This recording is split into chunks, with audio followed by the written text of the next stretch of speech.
Hello students, good morning. कैसे हैं आप लोग? स्टूडेंट, आज हम यूएससीएमए के अंदर जो पार्ट 1 के अंदर कंसोलिडेशन टॉपिक ऐड हुआ है उसको डिस्कस करेंगे। आपको ध्यान होगा कि 2024 के अंदर कुछ चेंजेस किए गए हैं, बहुत ही माइनर से चेंजेस किए गए हैं उसमें, लेकिन सबसे मेजर चेंजेस है पार्ट 1 के अंदर सेक्शन ए में कंसोलिडेशन ऐड किया गया है। इसमें से आप क्वेश्चन एक्सपेक्ट कर सकते हैं, ठीक है। बट क्या है सर, क्या चेंज ऐड किया गया है इसके अंदर कंसोलिडेशन के अंदर? देखो, कंसोलिडेशन जो है, पहले इन्वेस्टमेंट अकाउंटिंग अपने पहले भी थी, ठीक है।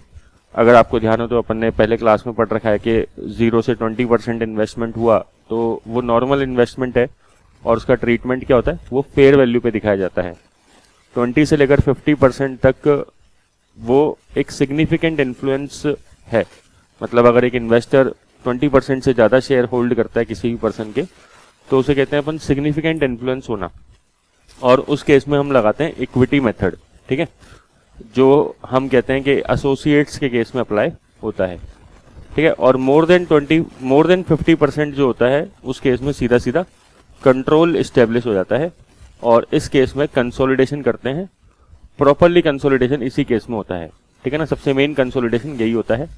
कहने को तो इक्विटी मेथड भी एक कंसोलिडेशन है जहां पे 20 to 50% स्टेक आ जाता है, ठीक है ना, बट ये रियल में कोई कंसोलिडेशन नहीं है ना, देखा जाए तो, ठीक है। इसकी अपन ने अकाउंटिंग पढ़ी थी। अब इसके ऊपर जो है मोर देन 50% के ऊपर, क्योंकि कुछ ज्यादा बातें दे नहीं रखी थी पहले, ठीक है, बस केवल कंसोलिडेशन नाम लिख के छोड़ रखा था। अब इन्होंने थोड़ा सा डिटेल में जो है वो डिस्कशन दिया है इसके अंदर, लेकिन इतना भी डिटेल में नहीं दिया है। मेनली इन्होंने टॉपिक के अंदर जो ऐड किया गया है, क्या किया है मैं बता देता हूं आपको। इसके अंदर सिंपली बोला है कि जो मॉडल्स ऑफ कंसोलिडेशन है, वेरिएबल इंटरेस्ट एंटिटी मॉडल और voting interest entity, voting interest model, ठीक है, ये दोनों की दोनों जो मॉडल्स हैं ये ऐड किए हैं, ठीक है। ये क्या होते हैं ये डिटेल में डिस्कस कर लेंगे। ये दो मॉडल्स जो हैं ये डिस्कस किए गए हैं, इसके अंदर ऐड किए गए हैं। वेरिएबल एंटिटी इंटरेस्ट मॉडल है ना, और वोटिंग इंटरेस्ट मॉडल।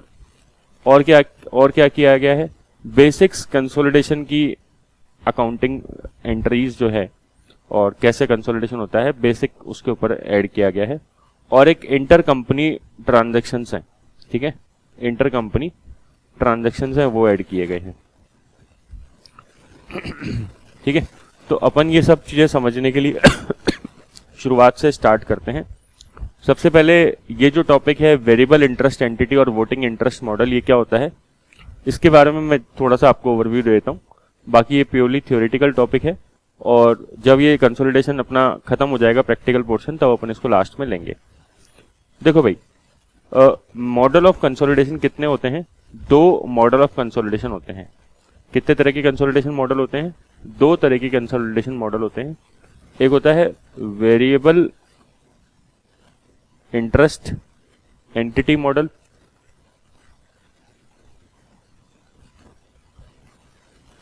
और एक है वोटिंग इंटरेस्ट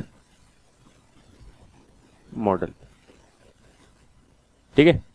वैसे इसके ऊपर कौन सा ASC अप्लाई होता है अगर हम बात करें तो ASC 810 कंसोलिडेशन पे अप्लाई होता है ना। US गैप के हिसाब से हम डिस्कस कर रहे हैं।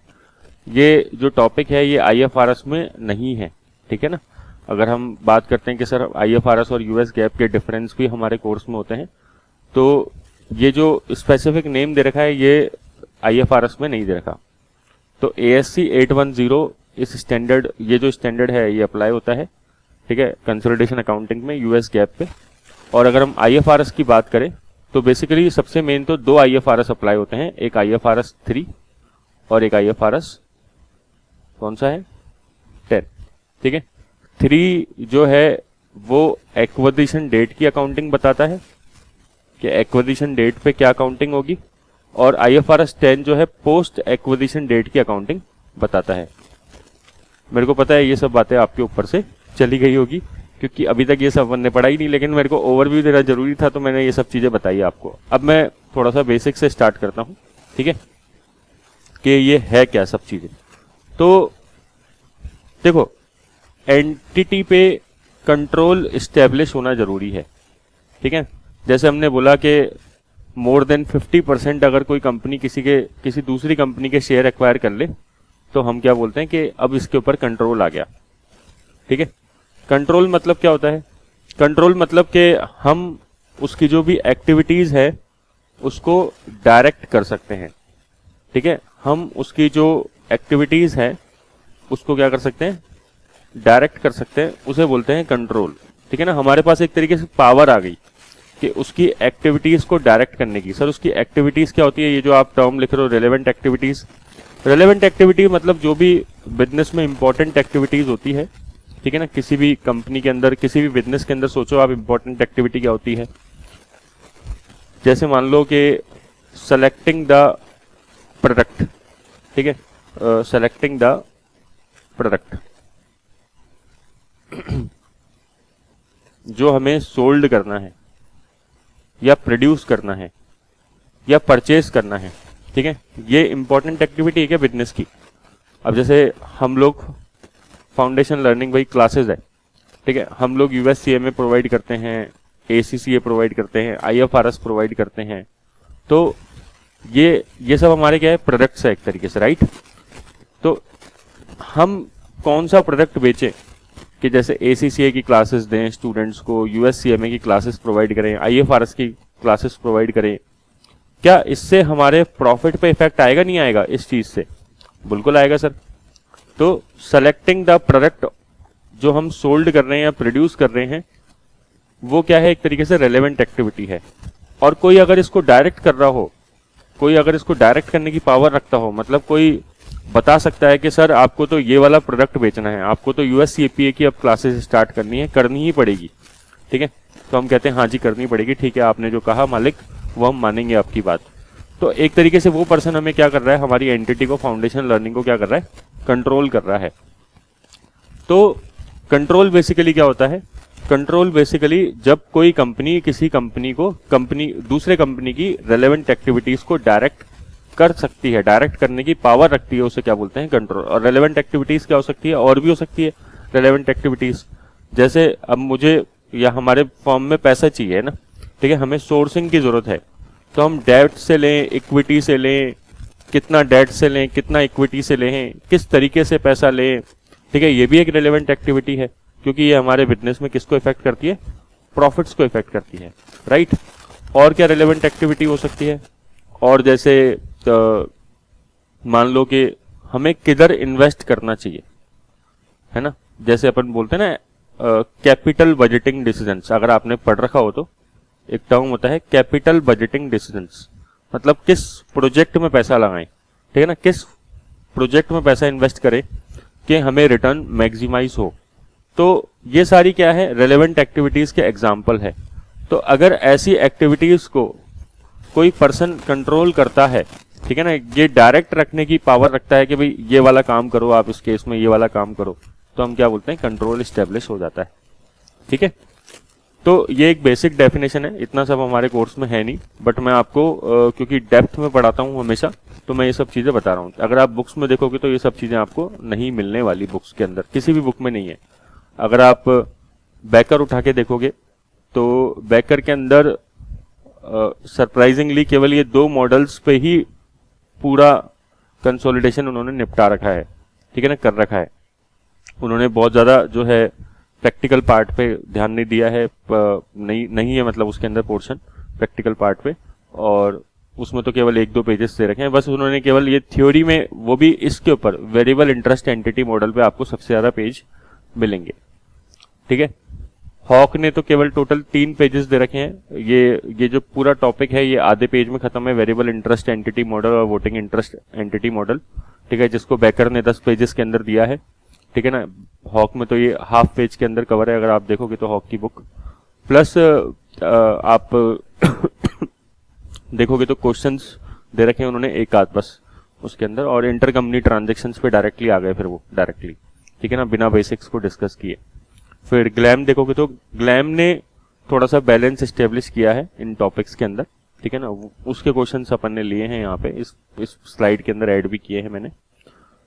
तो सर कंट्रोल एस्टेब्लिश करने के आप बता रहे थे 2 मेथड्स होते हैं। कंट्रोल मतलब क्या समझ में आया कि अगर कोई एंटिटी हमें कंट्रोल कर रही है तो वो हमारी रेलेवेंट एक्टिविटीज को डायरेक्ट रखने का पावर रखती है। तो सर कंट्रोल आता कैसे है? ये जो यूएस गैप है बोलते हैं 2 तरीके से कंट्रोल आता है। एक तो आता है वोटिंग इंटरेस्ट से। वोटिंग इंटरेस्ट मतलब अगर मोर देन 50% शेयर्स एक्वायर कर लिए तो कंट्रोल आ जाएगा, ठीक है ना, क्योंकि वोटिंग कौन से शेयर्स? इक्विटी शेयर्स, ठीक है, ऑर्डिनरी शेयर्स की बात चल रही है जिसपे क्या होता है? वोटिंग राइट होता है। ऑर्डिनरी शेयर्स बोल दो या इक्विटी शेयर्स बोल दो, ठीक है। तो ये वोटिंग इंटरेस्ट मॉडल में क्या होता है? मोर देन 50% शेयर एक्वायर करते ही वोटिंग राइट्स आ जाता है और कंट्रोल एस्टेब्लिश हो जाता है, ठीक है। और सेकंड मेथड होता है variable interest model, variable interest entity model. इसमें जो कंट्रोल आता है वो अदर देन वोटिंग राइट्स आ सकता है, आता है, अदर देन वोटिंग राइट्स आता है, ठीक है, अदर देन वोटिंग राइट्स, ध्यान रहे। मतलब इसमें ऐसा नहीं है कि जिस पर्सन के पास 50% से ज्यादा शेयर है उसके पास कंट्रोल है, नहीं। इसमें कई बार क्या होता है कि कुछ एंटिटीज जो हैं वो कंट्रोल रखती है लेकिन उनके पास वोटिंग राइट्स नहीं होते। वापस बोलता हूं, कुछ एंटिटीज जो है कंट्रोल रखती है कंपनी के अंदर बट उनके पास वोटिंग राइट्स नहीं होते। तो सर ऐसे कैसे कंट्रोल रखती है? जब उनके पास शेयर नहीं है तो वो कैसे कंट्रोल रख सकती है? ऐसा तो पहली बार ही सुना है हमने। ऐसा होता है, ये बेसिकली जो लूप होल्स हैं, लूप होल्स होते हैं, उनको प्लग करने के लिए बनाया गया है। ये क्या मतलब हुआ सर? देखो, ये सब बातें हैं एनरॉन की वजह से। आपको पता है कोई भी जब रिफॉर्म आता है उसके पीछे क्या होता है? कोई ना कोई रीजन होता है, ठीक है ना। कोई ना कोई बड़ा, जब कोई बड़ा स्कैम होता है तो उसके बाद जो है सरकारें जागती है और फिर वो कोई ना कोई डिसीजन लेती है, ठीक है ना, उस लूप होल को, क्योंकि स्कैम जो होते हैं वो ज्यादातर लूप होल्स की वजह से होते हैं या कोई कॉल्यूजन की वजह से होते हैं, ठीक है। तो एनरॉन भी क्या करता था? इसी तरीके से करता था एक टाइम में। एनरॉन स्कैंडल मैंने आपको पहले भी डिस्कस किया है, लीज के अंदर भी मैंने आपको बताया था कि वो of the balance sheet items of the balance sheet items को, ठीक है ना, मतलब रखता था, ठीक है। इसलिए मैंने कहा था कि ऑपरेटिंग लीज का कॉन्सेप्ट अब क्या है, ज्यादातर एक तरीके से बहुत कम कर दिया ऑपरेटिंग लीज, अब ये दिखाना पसंद नहीं करते हैं, ठीक है ना। IFRS 16 में हमने डिस्कस किया था, मैंने बताया था ये लीज की जो अकाउंटिंग है ये यूएस गैप और IFRS में दोनों में सेम होती है, जब हमने लीज पढ़ा था, अगर आपको ध्यान हो तो एनरॉन क्या करता था कि कुछ बेसिकली कंपनीज बनाता था, है ना, उनको बोलते थे special purpose entities. Special purpose entity, या फिर अगर आपने टर्म सुना हो, बड़ा पॉपुलर टर्म होता है स्पेशल पर्पस व्हीकल्स, ठीक है। कुछ कंपनी बनाता था जिनका पर्पस क्या होता था? जिनका पर्पस होता था कि सिक्योरिटाइजेशन करना डेट का, सिक्योरिटाइजेशन ऑफ डेट, या फिर जिसका पर्पस होता था लीजिंग करना, लीजिंग करना रियल एस्टेट प्रॉपर्टीज जो होती है उसका, ठीक है, या फिर जिसका सोलली पर्पस होता था रिसर्च एंड डेवलपमेंट करने का। क्या पर्पस होता था जिसका? रिसर्च एंड डेवलपमेंट करने का, R&D करने का होता था। एनरॉन कुछ इस तरीके से कंपनीज बनाता था, ठीक है, और उनका मान लो एक स्पेशल पर्पस एंटिटी बना दी, स्पेशल पर्पस एंटिटी जिनका इनमें से कोई भी पर्पस है, सपोज रिसर्च एंड डेवलपमेंट करने का पर्पस है, और फिर वो क्या करता था, उस कंपनी के जो शेयर्स हैं, उस कंपनी के जो शेयर्स हैं वो तो ऐसे ही किसी भी पर्सन को, मान लो ऐसे ही मिस्टर एक्स को दे देता था, ठीक है ना, लेकिन रियल में जो उस कंपनी को कंट्रोल कर रहा होता था वो कौन कर रहा होता था? एनरॉन कर रहा होता था, ठीक है। तो एक स्पेशल पर्पस एंटिटी बनाई गई है, स्पेशल पर्पस व्हीकल बनाया गया, एनरॉन देख रहे हैं तो पूरा का पूरा कंट्रोल कर रहा है उस कंपनी को, ठीक है, बट शेयर जो है ऐसे ही किसी भी पर्सन को दे दिए, मिस्टर एक्स को दे दिए, जिसके पास कोई रियल पावर नहीं है, रियल पावर उस शेयरहोल्डर के पास नहीं है, सारी की सारी पावर एनरॉन के पास है। एनरॉन के पास सर सारी पावर कैसे है? क्योंकि एनरॉन उसको फंड दे रहा है या फिर फंडिंग में गारंटी दे रहा है। मान लो ये स्पेशल पर्पस एंटिटी कहीं से लोन लेने जाती है किसी बैंक से, ठीक है ना, बैंक ऑफ अमेरिका से मान लो लोन चाहिए इसको, ठीक है, स्पेशल पर्पस एंटिटी को, तो इस स्पेशल पर्पस एंटिटी जब ये लोन लेने जाती है, क्योंकि ये नई एंटिटी है, तो इसको गारंटी कौन देगा कि, क्योंकि बैंक तो गारंटी मांगेगा लोन देते समय, ठीक है, तो एनरॉन बोलेगा चलो ठीक है मैं गारंटी देता हूं पीछे से, कोई दिक्कत नहीं है, ठीक है, इस तरीके से है। तो पहले क्या होता था कि एनरॉन ऐसा करता क्यों था भाई, इसके पीछे रीजन क्या है, शेयर होल्डिंग किसी और को दे दी लेकिन खुद कंट्रोल स्टेब्लिश कर रहा है, फंडिंग प्रोवाइड कर रहा है उसको, उसके पीछे ये पर्पस था कि ताकि उसको कंसोलिडेट नहीं करना पड़े। सर कंसोलिडेट करने से क्यों बच रहा है वो, क्योंकि देखो ये कंपनी है ना, मान लो रिसर्च एंड डेवलपमेंट कर रही है, हो सकता है कि आपको पता है रिसर्च एंड डेवलपमेंट एक ऐसी चीज है जिसपे सक्सेस भी हो सकता है जिसमें, और फेल भी हो सकते हैं, ठीक है ना, और फेलियर के बहुत ज्यादा चांसेस रहते हैं, ठीक है ना। अगर रिसर्च सक्सेस हो गई, पहली बात तो टाइम टेकिंग प्रोसेस है, ठीक है, और तब तक कंपनी में क्या है, केवल फंड्स इन्वेस्ट ही इन्वेस्ट होते रहते हैं, पैसा लगता ही रहता है। सोचो आप कोविड की वैक्सीन आई, ठीक है ना, कितना सारा पैसा लगा, कई बहुत सारी कंपनीज ने उसमें दिमाग लगाया होगा। हमने तो देखा कि बहुत गिनी चुनी कंपनीज ने कोविड की वैक्सीन बना पाए, जो सक्सेसफुली बना पाए, अच्छे, जिनका सक्सेस रेट भी अच्छा था। बाकी सब तो क्या है, बनाने की बहुत लोगों ने कोशिश करी बट वो बन नहीं पाए, तो उनका बहुत सारा पैसा डूब भी गया।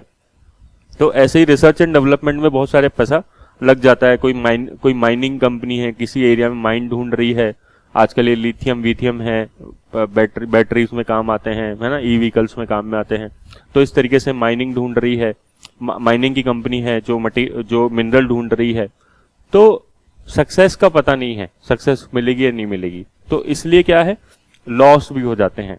तो एनरॉन चाहता है कि यार मैं लॉस मेकिंग सब्सिडरीज को कम से कम कंसोलिडेट ना करूं, क्योंकि इससे मेरी खुद की फाइनेंशियल पोजीशन खराब होती है ना। ये मैं आपको बैकग्राउंड बता रहा हूं कि ऐसा क्यों है, ठीक है ना, ऐसा कहीं पे बुक्स में नहीं लिखा हुआ। अगर आप बुक्स खोल के देखोगे कि सर ऐसा है क्या, भाई ऐसा इसलिए बता रहा हूं ताकि आप जब अपन इसको पढ़ेंगे वेरिएबल इंटरेस्ट एंटिटी मॉडल को, तो आपको समझ में आएगा कि अच्छा ये इसलिए बनाया गया था, जो प्रोविजंस हैं वो क्यों बनाए गए हैं, वो ऐसा सोच के बनाए गए। बेसिकली लूप होल्स को क्या करना है, प्लग करना है, ठीक है ना, जो कमियां रह गई उसको प्लग करने के लिए बनाया गया था। तो बाद में फिर है ना, जब एनरॉन का स्कैंडल सामने आया कि भाई वो तो सब्सिडरीज को अपनी कंसोलिडेट ही नहीं कर रहा था, वो एंटिटीज को कंसोलिडेट नहीं कर रहा था, तो क्यों नहीं कर रहा था कंसोलिडेट, तो इसलिए नहीं कर रहा था क्योंकि इसका शेयर होल्डर तो कोई और था, ठीक है, और आपने तो केवल शेयर होल्डिंग वाली कंडीशन लगा रखी थी। तो इसलिए एक मॉडल नया आया, वेरिएबल इंटरेस्ट एंटिटी मॉडल। उसमें लिखा गया कि भले ही आपके पास शेयर होल्डिंग नहीं है, ठीक है, या शेयर होल्डिंग जो है वो इनसिग्निफिकेंट है, उसका कोई मतलब नहीं है, लेकिन आप उसको क्या कर रहे हो, फंडिंग दे रहे हो, उसके जो भी लॉसेस हैं उसको आप बियर कर रहे हो, ठीक है ना। अब जैसे ये रिसर्च एंड डेवलपमेंट पे जो भी लॉस हो जाएगा, पीछे से सारी फंडिंग कौन दे रहा है, एनरॉन दे रहा है, ठीक है। अगर इस स्पेशल पर्पस एंटिटी को कोई भी पैसे की रिक्वायरमेंट है तो सारा पैसा कौन दे रहा है, एनरॉन दे रहा है वहां पे। ये मिस्टर एक्स का तो कोई रोल ही नहीं है देखा जाए तो रियल के अंदर। और अगर इससे कोई बेनिफिट होंगे तो वो भी कौन रिसीव करेगा बताओ, जो पैसा लगा रहा है वही रिसीव करेगा, एनरॉन रिसीव करेगा इससे बेनिफिट। तो भले ही आपके पास शेयर होल्डिंग नहीं है, ठीक है ना, लेकिन ये सब चीजें हैं तो हम बोलेंगे यार कंसोलिडेट करना तो जरूरी है। कई बार क्या होता है, सीधा सीधा कॉन्ट्रैक्ट होता है, कॉन्ट्रैक्चुअल अरेंजमेंट है, ठीक है, कि भाई एनरॉन जो है स्पेशल पर्पस एंटिटी के साथ कॉन्ट्रैक्ट करके बैठा है कि भाई हम ही तुम्हारे जो भी सारी चीजें हैं उसको डायरेक्ट करेंगे। ये स्पेशल पर्पस एंटिटी का क्या बिजनेस होगा, इसके क्या सप्लायर होंगे, इसके क्या कस्टमर होंगे, इसकी क्या प्राइसिंग होगी, ये सारी चीजें कौन डिसाइड कर रहा है, एनरॉन डिसाइड कर रहा है। शोल्डर तो बेचारे बैठे हैं, शोल्डर का कोई मतलब ही नहीं है इस केस में, ठीक है। तो हो सकता था ना, सोचो दिक्कत आ सकती थी, तो इसलिए यहाँ पे वेरिएबल इंटरेस्ट एंटिटी मॉडल बनाया गया है। तो जब हम इसको थियोरिटिकली पढ़ेंगे तो आपको समझ में आ जाएगा, बस इतना ही और कुछ भी नहीं है इसके अंदर, ठीक है ना। बेसिकली एंटिटीज बना दी जाती है, एंटिटीज बना दी किस पर्पस के लिए, स्पेशल पर्पस के लिए। स्पेशल पर्पस जैसे सिक्योरिटाइजेशन ऑफ डेप्ट, leasing of real estate property, ये रियल एस्टेट प्रॉपर्टीज है ना, ठीक है। और रिसर्च एंड डेवलपमेंट, ये सब काम के लिए हमने क्या है, स्पेशल पर्पस एंटिटी बनाई है। और उस केस में जो शेयर होल्डिंग है वो इनसिग्निफिकेंट है, और फिर वहां पे देखा जा रहा है तो लॉस कौन बियर कर रहा है और जो बेनिफिट्स है वो कौन रिसीव कर रहा है, वो हम देखेंगे। मतलब अगर आपने एक टर्म सुना हो कंपनी लॉ, अगर आप ढंग से पढ़ते हो, तो एक होता है कि कॉर्पोरेट व्हील, ठीक है ना, वेल पढ़ते हैं, कई लोग व्हील पढ़ते हैं, पर्दा, ठीक है ना, व्हील मतलब क्या होता है, पर्दा। तो ये हम क्या कर रहे हैं, एक तरीके से लिफ्टिंग ऑफ कॉर्पोरेट वेल, कि भैया पर्दा उठाओ और पर्दे के पीछे कौन है उसको सामने लेके आओ, ठीक है ना। ये सब काम क्या हो रहा है, पर्दे के पीछे हो रहा है, तो पर्दे के पीछे कौन है उसको सामने लेके आओ। लेकिन जब, अच्छा अगर हम बात करें सर आईएफआरएस में भी ऐसे टर्म्स यूज करे गए हैं क्या, क्योंकि आप आईएफआरएस के डिफरेंस भी बताते हो हमें, तो आईएफआरएस में ऐसा कोई भी टर्म आपको नहीं मिलेगा, वेरिएबल इंटरेस्ट एंटिटी मॉडल नहीं मिलेगा, ठीक है ना। उसमें कंट्रोल आता है, ठीक है, उसमें भी वोटिंग राइट्स के अलावा जो है टर्म्स दे रखी है, लेकिन उसमें term specifically variable interest entity model use नहीं किया गया है।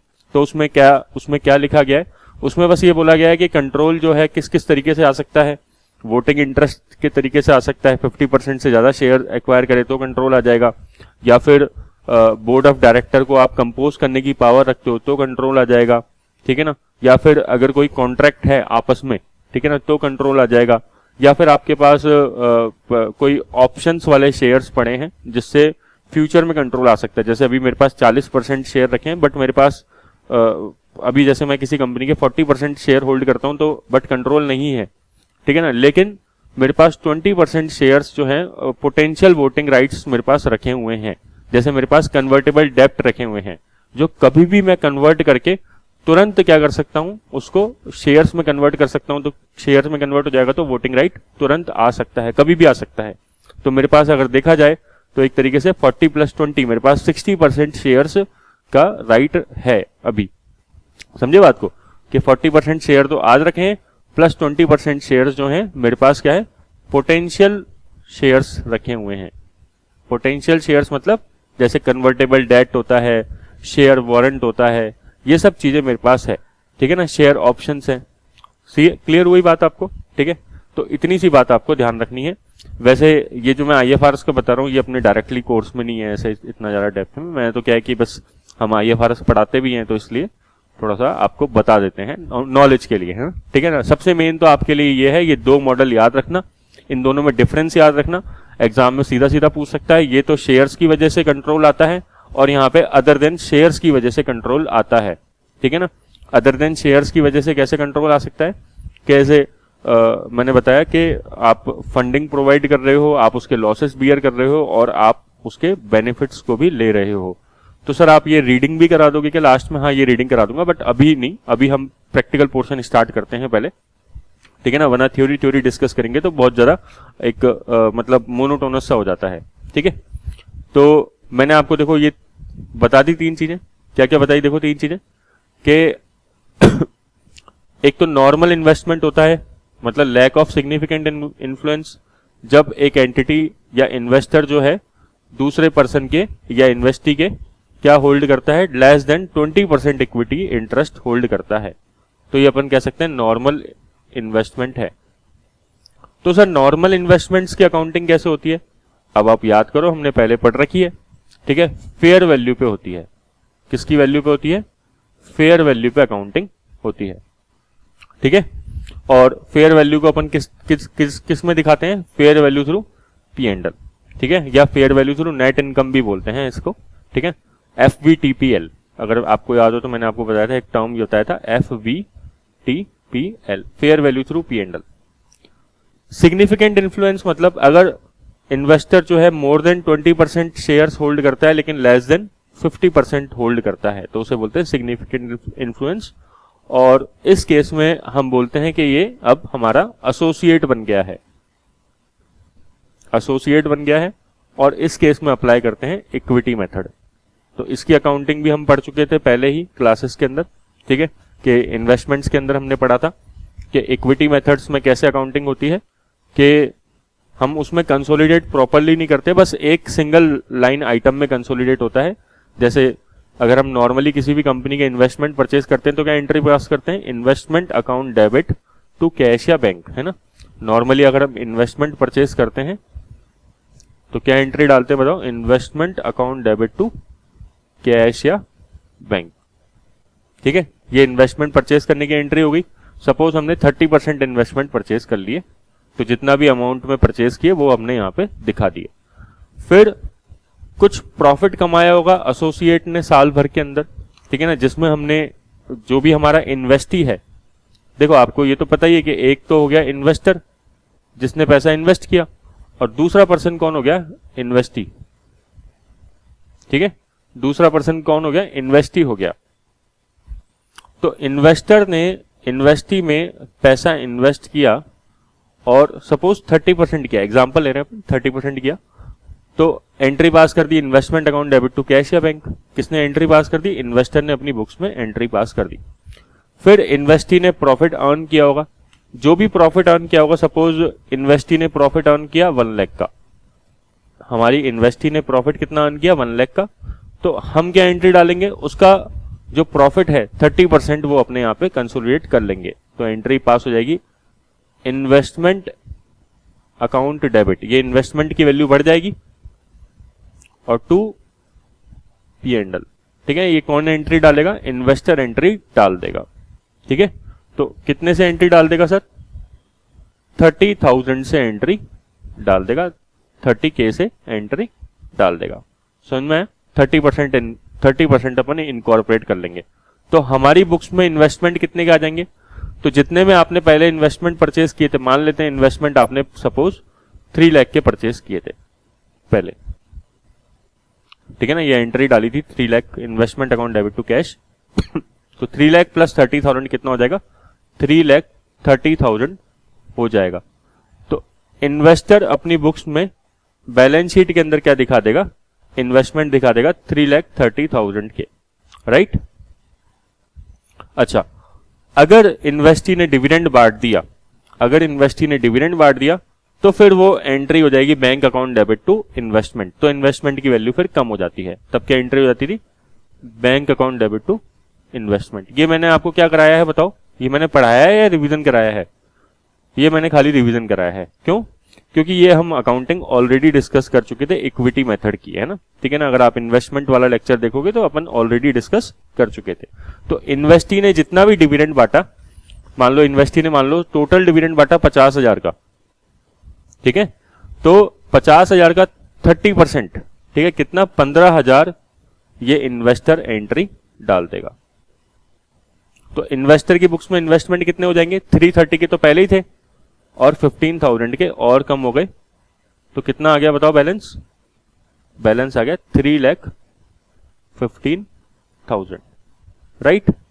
ये इन्वेस्टमेंट की अकाउंटिंग होती थी, किस केस में, जब इक्विटी मेथड अप्लाई करते थे, ठीक है ना। तो सर इसका कभी ऐसे छोटा मोटा क्वेश्चन बन सकता है कि, हाँ बन सकता है, बस सिंपल आपको क्या करना है, इन्वेस्टमेंट जो ओरिजिनली खरीदे थे उसमें जो भी प्रॉफिट ऐड किया है ना, वो ऐड कर लो, प्रॉफिट जो इन्वेस्टी ने कमाया, ठीक है, इन्वेस्टी ने कमाया, लेकिन इन्वेस्टर का शेयर कितना है, इन्वेस्टर का शेयर 30% है, इन्वेस्टर का शेयर 40% है, वो याद रखो। उसमें से जो इन्वेस्टी ने जितना डिविडेंड दे दिया है ना, उसमें से अपना शेयर निकालो और लेस कर दो उसको, सिंपल। तो जैसे इन्वेस्टी ने डिविडेंड बांटा कितना है यहाँ पे, 50,000 का, तो हमने 50,000 का कितना परसेंट कर लिया, 30% कर लिया, ये तो bank account debit to investment entry हो गई। क्लियर क्या, ये सिंपल था। तो अब हम किसकी अकाउंटिंग डिस्कस करेंगे, अब हम बात करेंगे कंट्रोलिंग इंटरेस्ट की, ठीक है। कंट्रोलिंग इंटरेस्ट कब आता है, नॉर्मली 50% से ज्यादा के केस में आता है। तो ये कौन सा मॉडल है, अगर आप बताओ तो 50% से अगर हम देख रहे हैं तो ये वोटिंग इंटरेस्ट मॉडल, ये कौन सा मॉडल है, वोटिंग इंटरेस्ट मॉडल है, ठीक है। तो सर वेरिएबल इंटरेस्ट मॉडल भी मिल सकता है क्या, वेरिएबल इंटरेस्ट मॉडल का कोई प्रैक्टिकल नहीं बनता है, ठीक है ना, कि आपसे बोलेगा कि ये एंटिटी कंट्रोल कर रही है, ठीक है ना, तो ये वेरिएबल इंटरेस्ट मॉडल का कोई प्रैक्टिकल नहीं बनेगा। आपको जब भी क्वेश्चन प्रैक्टिकल देगा तो वो हमेशा किस पे देगा, वोटिंग इंटरेस्ट मॉडल पे देगा, क्योंकि वहां पे वोटिंग राइट्स जो है वो आपको क्लियरली मेंशन होंगे, 50% से ज्यादा पे देगा हमेशा आपको। तो investing entity is refer to as parent company और investee entity is refer to as subsidiary company. ये तो अपन पहले से जानते हैं बात कि भाई जो पैसा लगा रहा है वो इन्वेस्टर है, और जो पैसा जिसमें लगा रहा है वो क्या है, इन्वेस्टी, ठीक है। और कंट्रोल आ गया तो ये पेरेंट बन गया, और ये कौन बन गया, सब्सिडरी बन गया। इस पेरेंट को होल्डिंग कंपनी भी बोलते हैं, ठीक है, ये सब नाम एक जैसे ही हैं। ठीक है, किस केस में? अगर मोर देन 50% आपने शेयर्स एक्वायर कर लिए। तो मेरे हिसाब से ये बात नॉर्मल है, इसमें कोई दिक्कत नहीं होनी चाहिए। यहां तक तो अभी तक तो बेसिक बातें चल रही है। तो सर कंसोलिडेशन होगा कैसे? अब आप ये तो बताओ, आपने इधर तो डिस्कस ही नहीं किया अभी तक। तो बिल्कुल मैंने डिस्कस नहीं किया अभी तक, तो मैं आपको एक ओवरव्यू दे रहा हूं बार बार, ठीक है ना। और मैं वोटिंग इंटरेस्ट मॉडल और वेरिएबल इंटरेस्ट एंटिटी मॉडल इस पर डिस्कस किया था, और फिर मैंने आपको रिवीजन करा दिया किसका, ये दोनों मेथड का हल्का सा रिवीजन करा दिया, ठीक है ना, ताकि आपको ध्यान रहे चीजें। अब अपन आते हैं बिल्कुल नई अकाउंटिंग पे जो अपने कोर्स में जुड़ी है, ठीक है ना। अकाउंटिंग पे आते हैं बेसिकली, अभी तक थ्योरी पोर्शन डिस्कस कर रहे थे। ठीक है सर, अकाउंटिंग पे आते हैं। तो आप चाहो तो अपना पेन पेपर ले लो, ठीक है ना, जो भी आप रजिस्टर मेंटेन करते हो, लेकिन पहले आप सुनने पे फोकस करना, ठीक है ना, क्योंकि अकाउंटिंग आपके लिए नई हो सकती है, ठीक है ना। कई लोग तो क्या है, कहीं पे ग्रेजुएशन वगैरह में कंसोलिडेशन पढ़ा हुआ होता है, बट हम तो ये मानते हैं कि आपने कुछ भी नहीं पढ़ा है, ठीक है। लेकिन इससे घबराने की जरूरत नहीं है, बहुत सिंपल टॉपिक है, इजीली समझ में आएगा, ठीक है। मैं आपको इस तरीके से ही समझाऊंगा। तो सर कैसे करें? बात ये आती है भाई 50% से ज्यादा। मान लो एक कंपनी ने दूसरी कंपनी के 60% शेयर एक्वायर कर लिए, एग्जाम्पल ले लेते हैं 60% का, ठीक है ना। कोई ना कोई परसेंटेज तो लेनी पड़ेगी ना, 60 भी ले सकते थे, 70 भी ले सकते थे, 100 भी हो सकती है, ठीक है ना, उसमें कोई दिक्कत नहीं है। तो मान लेते हैं एक बार एक कंपनी ने दूसरी कंपनी के 60% शेयर्स को एक्वायर कर लिया है, ठीक है। तो अब क्या आ गया सर? कंट्रोल आ गया। तो देखो ध्यान से सुनना आप, ये कौन है? ये मैं बना रहा हूं बैलेंस शीट। ये मैं बना देता हूं बैलेंस शीट। बैलेंस शीट किसकी बना देते हैं सर? बैलेंस शीट बना देते हैं सब्सिडरी कंपनी के। अब बिल्कुल आपको अटेंटिव रहना पड़ेगा, एक्टिव रहना पड़ेगा, ठीक है। एक बार के लिए अपन ट्रेडिशनल पुरानी बैलेंस शीट बनाते हैं, जैसे अपन बचपन में बनाते थे स्कूल्स में, ठीक है ना, इक्विटी एंड लायबिलिटी शो करते थे ना, वैसे, ठीक है ना। फॉर्मेट वॉर्मेट भूल जाओ, बस नॉर्मल चीज आप समझने पे ध्यान दो, है ना, ठीक है। मैं अभी फॉर्मेट पे बातें नहीं कर रहा कि फॉर्मेट कैसे बनेगा। तो बचपन में जैसी बैलेंस शीट बनाते थे वो याद करो, ठीक है सर, याद करते हैं। बैलेंस शीट में क्या आता था? इक्विटी आता था, मान लेते हैं 10,000 का है, ये ऊपर डॉलर्स लिखते थे, सारे फिगर किसमें है? डॉलर्स में है। और इक्विटी शेयर्स कैपिटल, इसको पूरा लिख देता हूं मैं, इक्विटी शेयर कैपिटल। और एक है नॉन करंट लाइबिलिटी, ठीक है, या अदर लाइबिलिटी बोल दो आप, ठीक है, या फिर खाली लाइबिलिटीज लिख दो।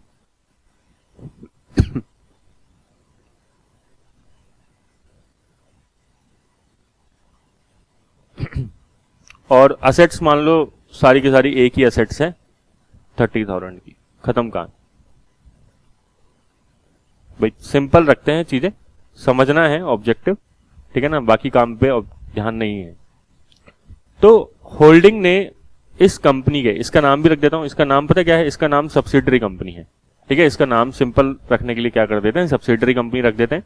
और जिसने एक्वायर किया उसका नाम भी क्या है? होल्डिंग कंपनी नाम है, ठीक है।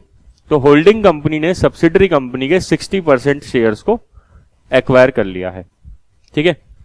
मान लेते हैं बैलेंस शीट डेट भी ले लेते हैं कोई 31 दिसंबर 2024, 31 दिसंबर 2024 को ये एक्वायर किया है, ठीक है सर, बढ़िया है, बहुत बढ़िया है।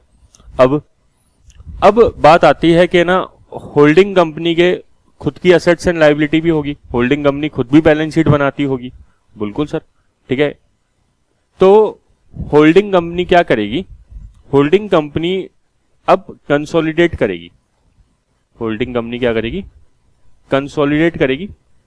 ये सब ट्रांजैक्शन जो भी चीजें हो रही है ये एक ही डेट को हो रही है, 31 दिसंबर 2024 को, ठीक है। मैं डेट्स में कोई भी चेंजेस वगैरह कुछ भी नहीं लेके आ रहा, ठीक है ना। होल्डिंग ने सब्सिडरी के शेयर किस दिन एक्वायर किए? 31 दिसंबर 2024 को। बैलेंस शीट भी किस दिन की है? 31 दिसंबर 2024 की। कंसोलिडेट भी किस दिन कर रहे हैं? 31 दिसंबर 2024 को। चीजें बिल्कुल सिंपल रखो, है ना, ठीक है ना। समझना है अभी ऑब्जेक्टिव अपन बिल्कुल जीरो से स्टार्ट कर रहे हैं, या ये कह लो माइनस से स्टार्ट कर रहे हैं, बाद में तो अपन कहीं तक भी जा सकते हैं, कोई दिक्कत नहीं है, एक बार चीजें समझ में आ गई तो, ठीक है सर।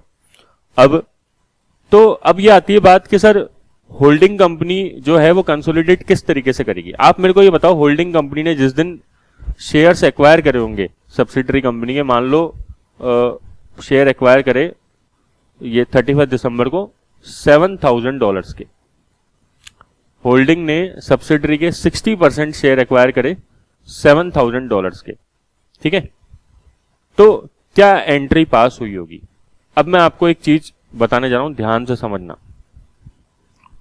होल्डिंग और सब्सिडरी के दो सेट ऑफ बुक्स होते हैं। एक तो होता है सेपरेट फाइनेंशियल स्टेटमेंट्स, एक तो क्या होता है सेपरेट फाइनेंशियल स्टेटमेंट। अब एसोसिएट वगैरह सब भूल जाना दिमाग से ना, एसोसिएट्स वगैरह की बात नहीं कर रहे हैं अपन, मोर देन 50% की ही बात कर रहे हैं, ठीक है। और दूसरा होता है कंसोलिडेटेड फाइनेंशियल स्टेटमेंट्स।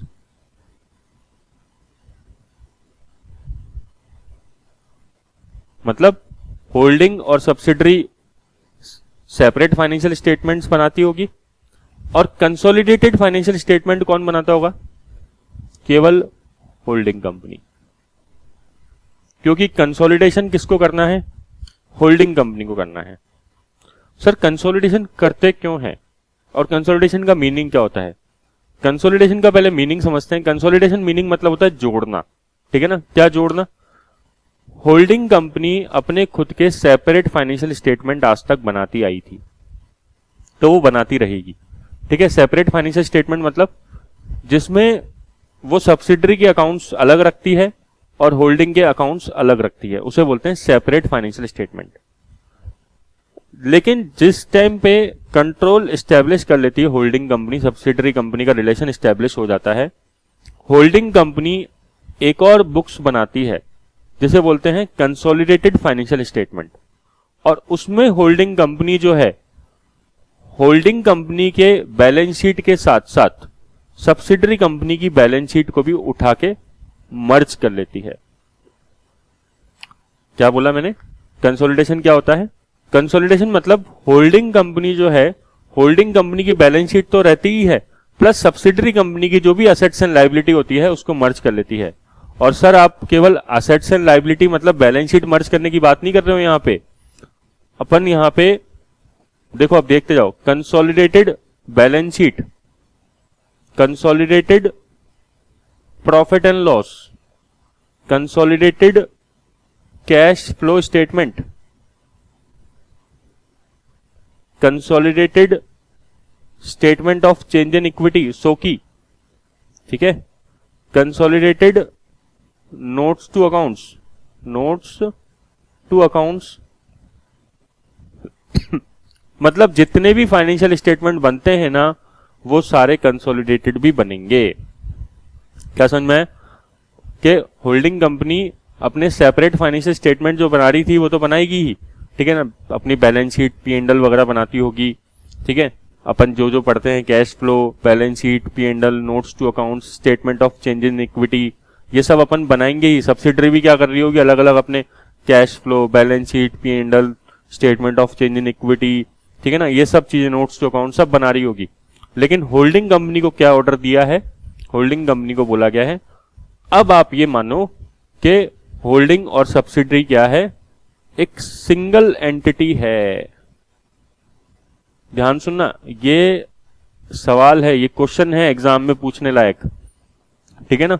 ये क्वेश्चन आ सकता है एग्जाम में आपके एमसीक्यू में कि होल्डिंग और सब्सिडरी जब कंसोलिडेशन करती है तो वो किस तरीके से अकाउंट बनाती है?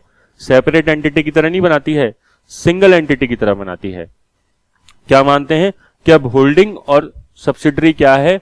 अलग अलग नहीं है, ऐसे अकाउंट्स बनाती है। तो रियल में तो देखा जाए तो दोनों की दोनों क्या है? दोनों की दोनों होल्डिंग और सब्सिडरी एक सेपरेट लीगल एंटिटी है।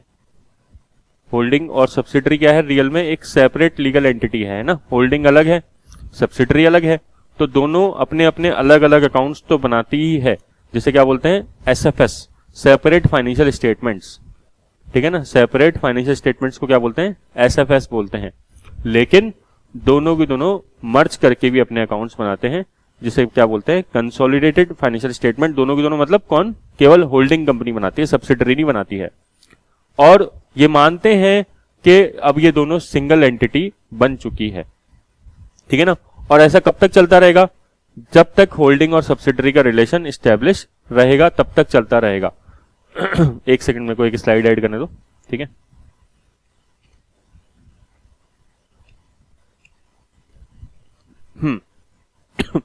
मतलब जैसे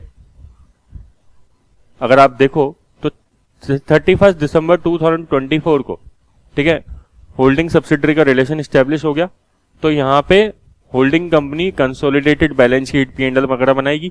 फिर वापस से 31 दिसंबर 2025 को वापस से ये काम करेगी कि होल्डिंग कंपनी जो सब्सिडरी की सारी बैलेंस शीट्स हैं, P&L है, कैश फ्लो है, सब कंसोलिडेट करेगी। फिर 31 दिसंबर 2026 को फिर से वापस से कंसोलिडेशन होगा और ऐसे ईयर बाय ईयर चलता रहेगा। और अगर आप समझना चाहो तो मैं आपको एक चीज इंपॉर्टेंट बताऊं, यहाँ पे एक टर्म इंट्रोड्यूस करने दो मेरे को यहाँ पे आप, ठीक है ना, परमिशन दो कि जिस दिन कंसोलिडेशन पहली बार होता है, या फिर जिस दिन मान लो ये छोड़ो टर्म, आप बोल सकते हो, एक होती है एक्विजिशन डेट, ठीक है ना, और एक क्या होती है पोस्ट एक्विजिशन डेट। दो टर्म इंट्रोड्यूस कर रहा हूं मैं आपको यहाँ पे, ठीक है। एक टर्म तो होती है एक्विजिशन डेट और एक होती है क्या, post acquisition date. Sir acquisition date क्या होती है?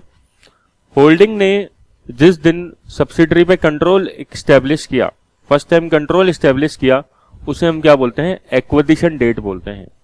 होल्डिंग ने जिस दिन सब्सिडरी पे फर्स्ट टाइम कंट्रोल एस्टेब्लिश किया, उसे हम क्या बोलते हैं, एक्विजिशन डेट बोलते हैं, ठीक है। उस दिन की अकाउंटिंग अलग होती है, ठीक है ना, अकाउंटिंग क्या होती है वो बाद में डिस्कस करूंगा मैं, ठीक है। और जब प्रॉफिट सब्सिडरी फिर कमाती रह रही है, क्योंकि सब्सिडरी तो अलग वर्क कर ही रही है, अपना बिजनेस अलग कर ही रही है, तो सब्सिडरी हर साल जो प्रॉफिट कमाती जाएगी उसको भी होल्डिंग अपने अंदर मिलाता रहेगा। कितनी मजे की बात है, सोचो आप।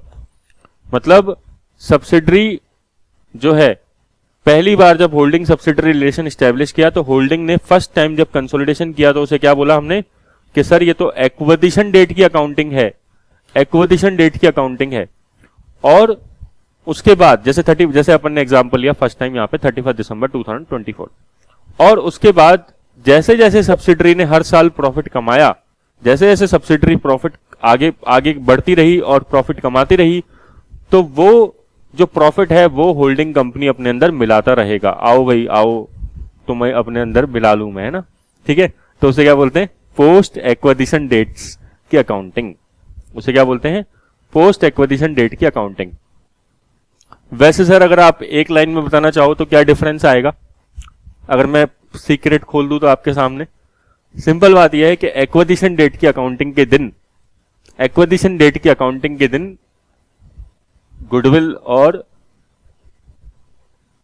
गेन ऑन बारगेन परचेज निकलेगा।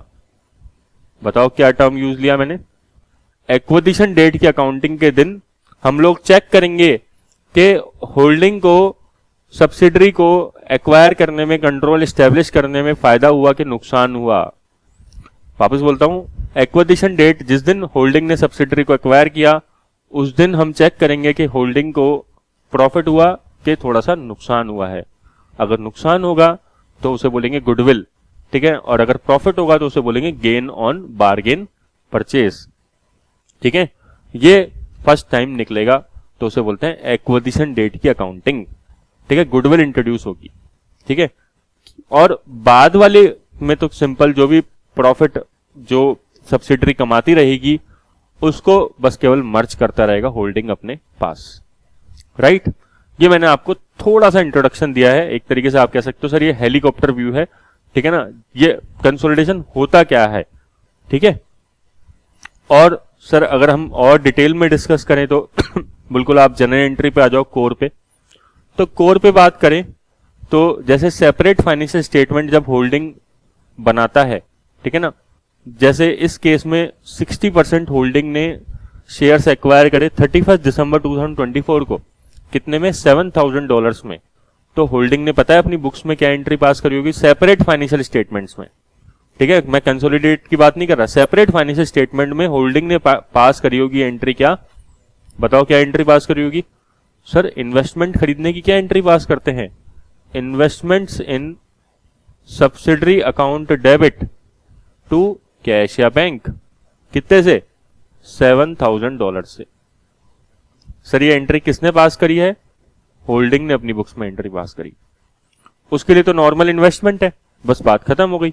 ये 31 दिसंबर 2024 की एंट्री पास होती है। सर सब्सिडरी अपनी बुक्स में क्या एंट्री पास करता है? सब्सिडरी थोड़ा ना करेगा। सब्सिडरी को क्या मतलब है इस बात से? कोई उसके पहली बार शेयर थोड़ा बाय कर रहा है, वो कोई शेयर का अलॉटमेंट थोड़ा कर रहा है। उसके शेयर तो, सब्सिडरी के शेयर तो मार्केट में पड़े हुए थे, होल्डिंग ने खरीद लिए, तो सब्सिडरी को क्यों थोड़ा फर्क पड़ेगा? अरे भाई आज मैं रिलायंस के शेयर परचेज कर लेता हूं, कभी आप परचेज कर लेते हो, क्या रिलायंस वाला हमसे पूछता रहता है कि भाई आपने परचेज कर ली तो मैं अपनी बुक्स में एंट्री डाल दूं कि रोहित सर ने रिलायंस के शेयर 100 शेयर परचेज कर लिए, 500 शेयर परचेज कर लिए, 5 लाख शेयर परचेज कर लिए, तो एंट्री डाल लेते हैं। रिलायंस भी अपनी बुक्स में एंट्री डाल रहा है, केवल मैं एंट्री डालूंगा, है ना? या फिर अगर आपने परचेज करे तो आप एंट्री डालोगे, उसको क्या मतलब है सब्सिडरी को? सब्सिडरी बोलती है मैं तो शांत हूं, कोई भी ट्रांजेक्शन करता रहे, मेरे को कोई फर्क नहीं पड़ता। हालांकि कंट्रोल स्टेब्लिश हो गया, अब होल्डिंग जो है सब्सिडरी को जैसे डायरेक्ट करेगा रेलेवेंट एक्टिविटीज को, वैसे सब्सिडरी को मानना पड़ेगा, क्योंकि यहां पे कंट्रोल स्टेब्लिश हो गया है। अच्छा सर, कंसोलिडेटेड फाइनेंशियल स्टेटमेंट्स में क्या एंट्री पास होगी अगर हम बात करें तो ये थोड़ा सा ध्यान से समझना है, ठीक है? हम लोग जिस पे सबसे आप फोकस करते हैं वो फोकस करते हैं बैलेंस शीट पे और कंसोलिडेटेड P&L पे। बाकी कंसोलिडेटेड कैश फ्लो, कंसोलिडेटेड सोकी, consolidated notes to accounts, consolidated मतलब ये सब जो दूसरे फाइनेंशियल स्टेटमेंट्स है वो तो कभी आपको दिखेंगे ही नहीं। इवन आपको कंसोलिडेटेड P&L पे भी बहुत मुश्किल है कि क्वेश्चन पूछेगा। सबसे ज्यादा जो चांसेस है वो पूछने के कंसोलिडेटेड बैलेंस शीट पे ही पूछते हैं ज्यादातर, ठीक है? क्लियर क्या? तो कंसोलिडेटेड फाइनेंशियल स्टेटमेंट्स में क्या होगा? अब कौन बना रहा है कंसोलिडेटेड फाइनेंशियल स्टेटमेंट? बताओ कौन एंट्री पास कर रहा है? होल्डिंग कंपनी कर रही है। तो पहली बार कंसोलिडेशन हो रहा है, पहली बार मतलब 31 दिसंबर 2024 को क्या एंट्री पास होगी? ध्यान समझना, ठीक है ना? पूरा ध्यान रखना। अभी तक होल्डिंग कंपनी अपनी बुक्स में सेपरेट फाइनेंशियल स्टेटमेंट में क्या एंट्री पास करके आया है? Investments account debit to bank, right? ठीक है। अब होल्डिंग कंपनी सब्सिडरी कंपनी की बैलेंस शीट मंगाएगा, मंगाई, ये देखो ये रही सब्सिडरी कंपनी की बैलेंस शीट, हमने पहले ही बना रखी है, ठीक है। तो होल्डिंग कंपनी ने सब्सिडरी कंपनी से उसकी बैलेंस शीट मंगाई, क्लियर हुआ? देखा तो कितनी असेट्स आ रही है सब्सिडरी कंपनी की बुक्स में? 30,000 की। कितनी लायबिलिटी आ रही है सब्सिडरी कंपनी की बुक्स में? 20,000 की। तो अगर हम देखें तो नेट असेट्स कितनी है सब्सिडरी कंपनी की? नेट असेट्स कितनी है सर? सब्सिडरी कंपनी की नेट असेट्स जो है वो 10,000 है। तो सर ये नेट असेट्स क्या होती है? अरे भाई नेट असेट्स क्या होती है? असेट्स माइनस लायबिलिटी होती है, बस सिंपल यही तो होता है। ये कॉन्सेप्ट है भाई, समझना है आपको ध्यान से ना। असेट्स 30,000 की, लायबिलिटी कितनी? 20,000 की, ठीक है।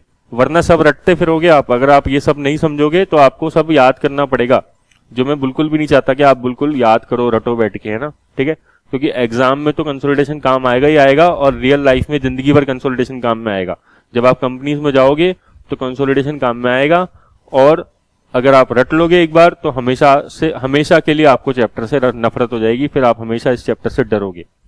तो मैं ऐसा बिल्कुल नहीं चाहूंगा, मैं हमेशा के लिए आपके लिए इस चैप्टर के लिए डर निकाल दूंगा, आज ही निकाल देंगे सारा डर आपके, टेंशन मत लो आप। तो नेट असेट्स कितनी है? 10,000 है, ठीक है। ये सब्सिडरी कंपनी की नेट असेट्स है सर, लेकिन होल्डिंग कंपनी ने तो इसके केवल 60% शेयर एक्वायर करे हैं। तो अगर सब्सिडरी कंपनी की नेट असेट्स 10,000 है तो देखा जाए तो होल्डिंग कंपनी के पास तो केवल इस नेट असेट्स में कितना शेयर होना चाहिए? 6,000 शेयर होना चाहिए। बताओ ये बात सही बोली है गलत बोली मैंने? बिल्कुल सही है सर। भाई सब्सिडरी कंपनी की जो नेट असेट्स है, असेट्स माइनस लायबिलिटी 30 माइनस 20 वो कितना आया? 10,000 आया, ठीक है।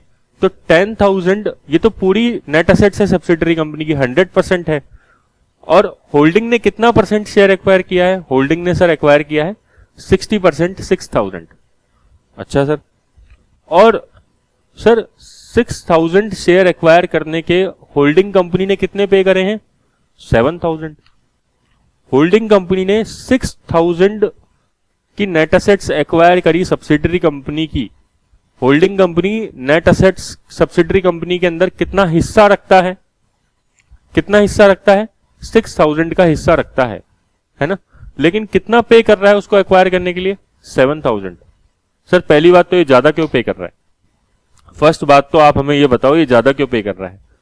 अरे भाई, गुडविल नाम की भी चीज होती है, ठीक है ना। आप कोई कंपनी खरीदने जाओगे जब, तो आपको वो ऐसा नहीं है कि केवल फेयर वैल्यू पे जो असेट्स एंड लायबिलिटी है उसकी वैल्यू पे वो कंपनी बेच देगा।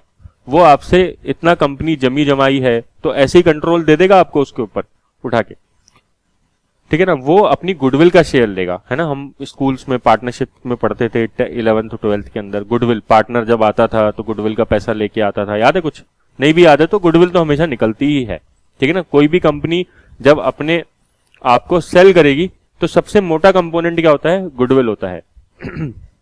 ये ऐप मैन्युफैक्चरिंग ऐप बनाने वाली कंपनी होती है। फेसबुक ने व्हाट्सएप को एक्वायर किया, सबसे उस टाइम पे महंगा, वो तो खैर मर्जर ही था, ठीक है ना, कंसोलिडेशन नहीं था, बेसिकली मर्जर ही हुआ था, ठीक है। तो फेसबुक ने जब व्हाट्सएप को एक्वायर किया तो व्हाट्सएप कोई एक ऐसा थोड़ा था कि उसके पास बहुत सारी प्लांट एंड मशीनरी है, फर्नीचर है, उसको एक्वायर किया है। वो एक ऐप ही तो है, और ऐप बनाने में तो बहुत ज्यादा खर्चा भी नहीं आया होगा। तो सारा पेमेंट फेसबुक ने व्हाट्सएप को एक तरीके से किस चीज का किया है? गुडविल का ही तो किया है सर, और तो किस बात का किया है? तो गुडविल सबसे मेन पेमेंट होता है, ध्यान रखना, ठीक है। वापस आते हैं, तो असेट्स माइनस लायबिलिटी कितना हुआ? 10,000 का 60% 6,000, और हमने पेमेंट किया 7,000 का, तो एक्स्ट्रा पेमेंट कितना किया? गुडविल 1,000 का किया। आप एक क्वेश्चन पूछ सकते हो, सर ये हमने ऐसा 10,000 माइनस 20 वैसे निकाला ही क्यों है? क्योंकि देखो, जब कोई कंपनी किसी पे कंट्रोल एक्वायर करती है, या फिर आप मान लो कि आप नॉर्मल किसी कंपनी में इन्वेस्टमेंट भी करते हो, तो अगर आप 1% भी इन्वेस्ट करते हो ना पैसा, तो इन्वेस्टमेंट मतलब क्या होता है कि भाई आप उस कंपनी में उतना हिस्सेदारी रखते हो, है ना, ओनरशिप रखते हो, ठीक है। और ओनरशिप किस में रखी जाती है? असेट्स और लायबिलिटी में। भाई अगर आपकी असेट्स है तो आपकी लायबिलिटी भी है, ठीक है ना। आप अगर किसी कंपनी के 60% असेट्स में हिस्सा रखते हो, मतलब आप 60% लायबिलिटी भी आपको पे करनी पड़ेगी, राइट। मतलब वो एक तरीके से कंपनी 60% आप मतलब उसमें पे कर, असेट्स में हिस्सा रखते हो, और 60% आपको लायबिलिटी पे करने की रिक्वायरमेंट है। क्लियर हुआ? तो देखा जाए तो होल्डिंग कंपनी अपनी बुक्स में एक एंट्री पास करेगी, ध्यान से देखना, कंसोलिडेशन की एंट्री बहुत इंपॉर्टेंट है। होल्डिंग कंपनी अपनी बुक्स में एंट्री पास करेगी, असेट्स अकाउंट डेबिट। असेट्स कितनी? 30,000 का 60% कितना हुआ? 18,000। 30,000 का 60%, ठीक है। टू लायबिलिटी, लायबिलिटी कितनी? 20,000 का 60% कितना होता है? 20,000 का 60% 12,000, ठीक है। देखा जाए तो नेट एसेट्स ही बुक कर ली हमने, 18 और 12 कितना हुआ? 6,000 हो गया नेट एसेट्स, राइट। सर हम ऐसे नहीं करना चाहते एंट्री, ये हमें अच्छी नहीं लग रही, तो कोई बात नहीं, अगर आपको पसंद नहीं आती तो मैं इसको दूसरी तरीके से कर देता हूं, उसमें क्या दिक्कत है। अकाउंटेंट का काम क्या है? एंट्री घुमाना। देखो, नेट एसेट्स अकाउंट डेबिट कितने से कर सकते हैं? 6,000 डायरेक्टली कर लो, क्या दिक्कत है। 30 माइनस 20 10, 10 का 60% 6,000। तो हमने नेट एसेट्स एक्वायर करी है, तो पता है ये क्या हो रहा है? ये एंट्री क्या कह रही है कि होल्डिंग कंपनी तुम्हारी बैलेंस शीट में सब्सिडरी की नेट एसेट्स को जोड़ लो। क्या बोल रहा हूं? होल्डिंग कंपनी कंसोलिडेशन मतलब क्या होता है कि मिला लो, संभालो, सब्सिडरी कंपनी की बैलेंस शीट को अपने अंदर क्या कर लो? मर्ज कर लो। होल्डिंग कंपनी क्या कर रही है? अब जो सब्सिडरी कंपनी की जो बैलेंस शीट है उसकी नेट एसेट्स को अपने अंदर मिला लेगी, ठीक है। तो जितनी भी होल्डिंग कंपनी की, मान लो होल्डिंग कंपनी की खुद की जो असेट्स है वो 1 लाख की होगी, तो उसमें हम नेट असेट्स में 6000 ऐड कर देंगे, ठीक है ना। होल्डिंग कंपनी की बैलेंस शीट नई बन जाएगी, कंसोलिडेटेड बैलेंस शीट बन जाएगी, राइट, ठीक है। तो नेट असेट्स डेबिट कितने से हो जाएगा, 6000 से। वैसे तो रियल में एंट्री क्या होती है, assets account debit to liability, और असेट्स के साथ जुड़ती होल्डिंग कंपनी की, और जो भी लायबिलिटी होल्डिंग कंपनी की है प्लस सब्सिडरी की लायबिलिटी जो हम यहां पे ऐड करके आए वो जुड़ जाती, ठीक है। तो सर ये नेट असेट्स जुड़ेगी तो क्या खत्म हो जाएगा, इन्वेस्टमेंट्स खत्म हो जाएगा। कितने से, इन्वेस्टमेंट्स कितना कर रखा था, 7000 का इन्वेस्टमेंट इन सब्सिडरी। सर ये क्या एंट्री डाली आपने, ये तो मतलब इन्वेस्टमेंट इन सब्सिडरी कैसे खत्म कर दिया आपने, याद करो। सेपरेट फाइनेंशियल स्टेटमेंट्स में आप एक एंट्री पास करके आए थे, investment in subsidiary account debit to bank, इसको हम यहां पे कैंसिल कर देंगे। क्यों सर, क्यों कर दिया आपने, क्योंकि इन्वेस्टमेंट आपने जब किया, अब दो चीजें थोड़ी दिखाओगे कंसोलिडेशन के अंदर। इन्वेस्टमेंट्स आप कहां दिखा रहे थे, सेपरेट फाइनेंशियल स्टेटमेंट में, और कंसोलिडेशन में अब आपको क्या दिखाना पड़ेगा, उसकी नेट एसेट्स दिखानी पड़ेगी, ठीक है ना। मैं हमेशा ये बात कहता हूं आपको, आप ध्यान से सुनो मेरी बात, एक इंपॉर्टेंट। मान लो मैंने रिलायंस का 1% भी शेयर एक्वायर किया, ठीक है ना, एक बार भूल जाओ कंसोलिडेशन को, मैंने रिलायंस के 1% शेयर एक्वायर कर लिए। इसका मतलब क्या है, मैंने रिलायंस के 1% शेयर एक्वायर कर लिए, मतलब मैं रिलायंस की नेट एसेट्स में 1% हिस्सा रखता हूं। मैं रिलायंस की नेट एसेट्स में 1% हिस्सा रखता हूं, मैं रिलायंस के प्रॉफिट्स में 1% हिस्सा रखता हूं। इसका मतलब यही है, नेट एसेट्स मतलब असेट्स माइनस लायबिलिटी, ठीक है। तो जो मेरी खुद की नेट एसेट्स है, जो मेरी खुद की नेट एसेट्स है, मैं हमेशा उस नेट एसेट्स में, खुद की नेट एसेट्स में रिलायंस की 1% नेट एसेट्स को ऐड कर दूंगा। जो मेरी खुद की नेट एसेट्स है उसके अंदर मैं रिलायंस की 1% नेट एसेट्स को ऐड कर दूंगा। यही तो कंसोलिडेशन है, और क्या है, ठीक है ना। 1% पे आप कंफ्यूज मत होना कि सर 1% में कैसे कर सकते हो, ये केवल एक एग्जांपल है समझने के लिए, ठीक है। तो जब हम सेपरेट फाइनेंशियल स्टेटमेंट बनाते हैं, यही तो मुद्दा है समझने वाला, कि जब हम सेपरेट फाइनेंशियल स्टेटमेंट बनाते हैं तो हम अपनी बुक्स में इन्वेस्टमेंट शो करते हैं। होल्डिंग अपनी बुक्स में क्या दिखाती है कि सब्सिडरी के अंदर इन्वेस्टमेंट कर रखा है, लेकिन जब हम कंसोलिडेटेड फाइनेंशियल स्टेटमेंट बनाते हैं तो उस इन्वेस्टमेंट्स को खत्म कर देते हैं और उधर से उसकी नेट एसेट्स को ले आते हैं, और बीच का जो डिफरेंस है वो गुडविल या गेन ऑन बारगेन परचेज कहलाता है। जैसे यहां पे क्या कहलाएगा, गुडविल। ये मैंने आपको बिल्कुल कॉन्सेप्ट बताया है ओपन करके जन एंट्रीज के थ्रू, ठीक है ना। ये एंट्री पास होगी, इस एंट्री का इंप्लीकेशन क्या होगा, इस एंट्री का इंप्लीकेशन होल्डिंग की बुक से ये होगा कि होल्डिंग जो है वो खुद के जो नेट एसेट्स होंगे, क्योंकि हमने होल्डिंग की यहाँ पे बैलेंस शीट बनाई नहीं है, होल्डिंग सेपरेट फाइनेंशियल स्टेटमेंट बना रहा होगा, उसके खुद के नेट एसेट्स होंगे। उस नेट एसेट्स में क्या करेगा, सब्सिडरी के नेट एसेट्स ऐड कर देगा और इन्वेस्टमेंट्स को हटा देगा, ठीक है ना, और गुडविल इंट्रोड्यूस हो जाएगी। लेकिन पता है ये जो हमने कंसोलिडेशन किया है, अब मैं आगे बात को ले जा रहा हूं, अभी तक मैं एक ही जगह पे अटक रहा था। ये कहलाता है पार्शियल कंसोलिडेशन।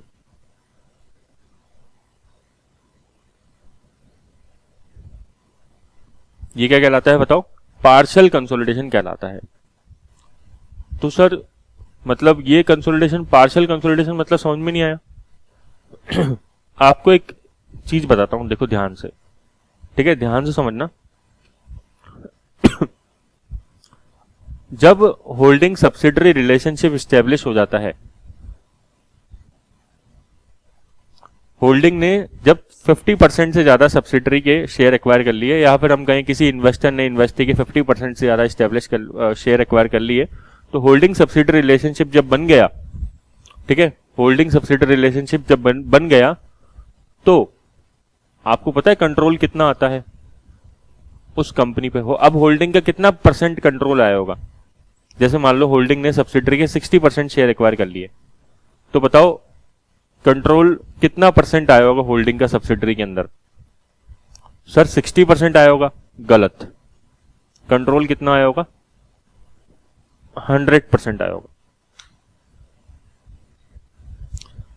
कंट्रोल कभी भी परसेंटेज में नहीं होता है, कंट्रोल या तो आता है या नहीं आता है। या तो मैं किसी चीज को कंट्रोल करता हूं, या तो मैं किसी चीज को कंट्रोल करता हूं, या मैं किसी चीज को कंट्रोल नहीं करता।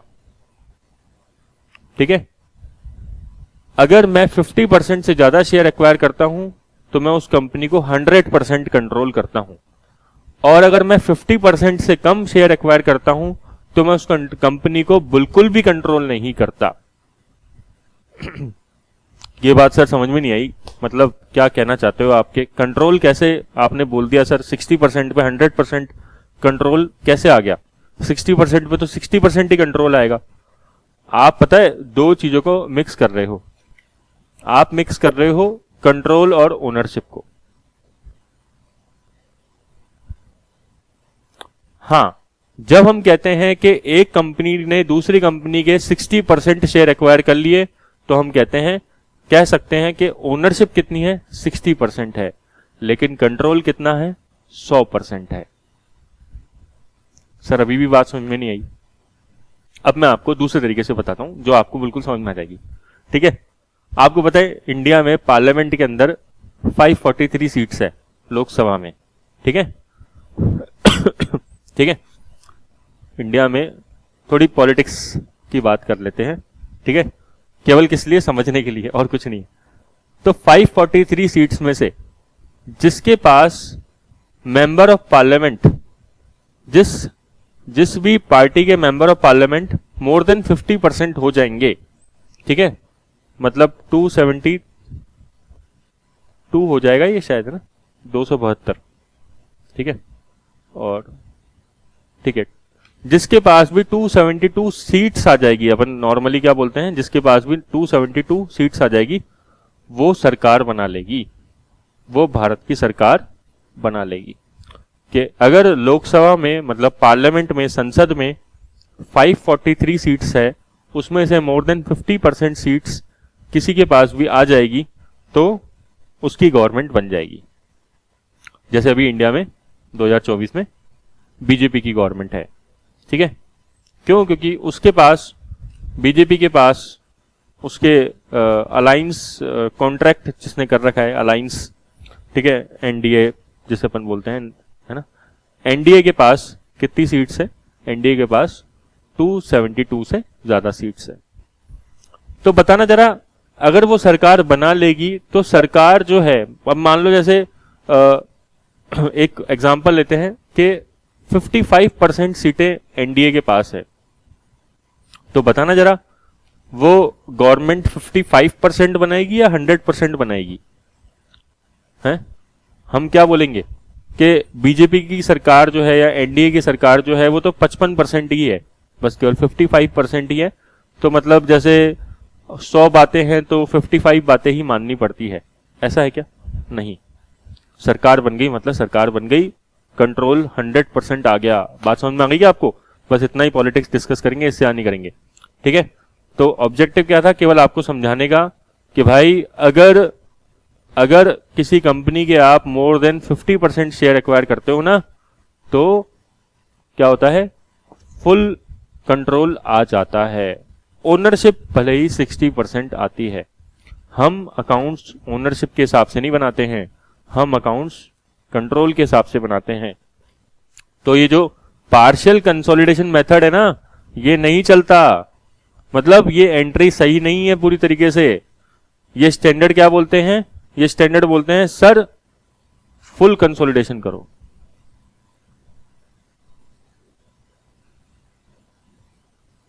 मैंने आपको बिल्कुल बेसिक से बात बताई है एकदम, है ना, कि ये स्टैंडर्ड क्या बोलते हैं? फुल कंसोलिडेशन करो।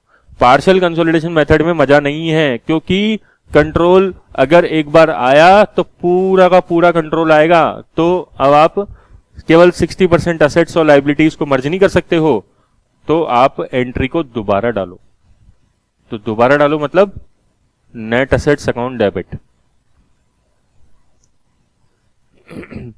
सब्सिडरी मतलब एक तरीके से देखा जाए तो हम ये नहीं कह सकते कि भाई होल्डिंग जो है सब्सिडरी की 30,000 माइनस 20,000 10,000 का केवल 60% कंट्रोल कर रहा है। नहीं, होल्डिंग जो है 100% कंसोलिडेट करेगा।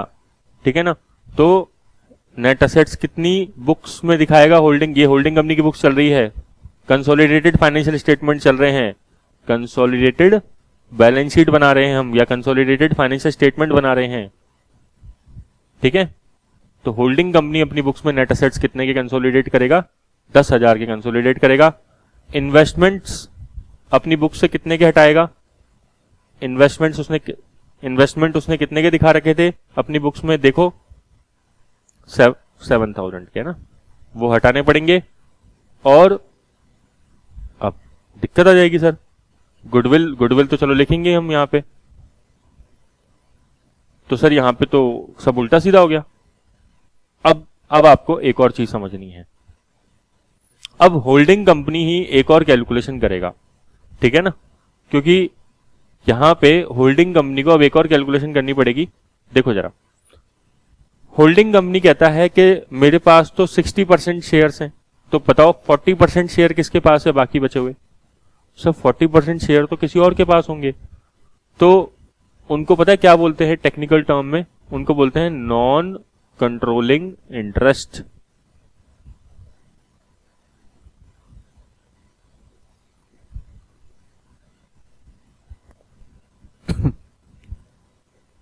बताओ क्या?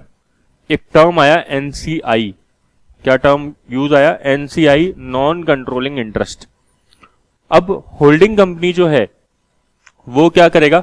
वो अपनी बुक्स में एक नॉन कंट्रोलिंग इंटरेस्ट दिखाएगा। सर ये क्यों दिखा रहा है?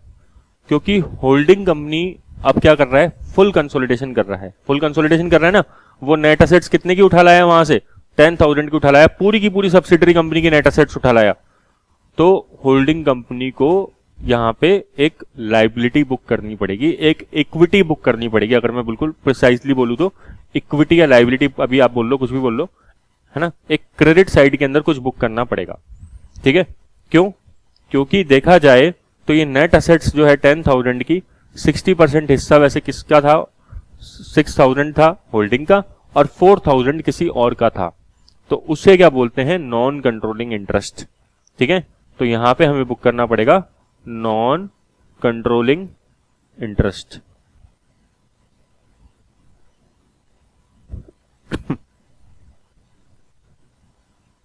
यहां पे हमें बुक करना पड़ेगा नॉन कंट्रोलिंग इंटरेस्ट, ठीक है। ये हमने क्या किया? ये नेट असेट्स का 100% कर दिया, और ये 4,000 होगा ना। नॉन कंट्रोलिंग इंटरेस्ट कितना बुक करना पड़ेगा हमें? 4,000 बुक करना पड़ेगा, ठीक है। और अब आप देखोगे तो बैलेंसिंग फिगर अपने आप गुडविल आ जाएगी कितने की? जो पहले आ रही थी 1,000 की आ रही थी। भाई गुडविल में फर्क नहीं आएगा, ठीक है ना। आप कहने को तो यही कहोगे कि हमने उसके 60% शेयर एक्वायर कर लिए, हमारा उसका नेट असेट्स में कितना हिस्सा है? देखा जाए तो 60% ही है। लेकिन ये जो स्टैंडर्ड्स हैं ये कहते हैं कि भाई आपके पास उस कंपनी का 100% कंट्रोल आ गया, और अब आप कंट्रोल के हिसाब से बैलेंस शीट बनाओगे, कंट्रोल के हिसाब से P&L बनाओगे, सब कुछ कंट्रोल के हिसाब से बनाओगे, तो आप उसको 100% इनकॉर्पोरेट करो, ना कि 60% इनकॉर्पोरेट करो।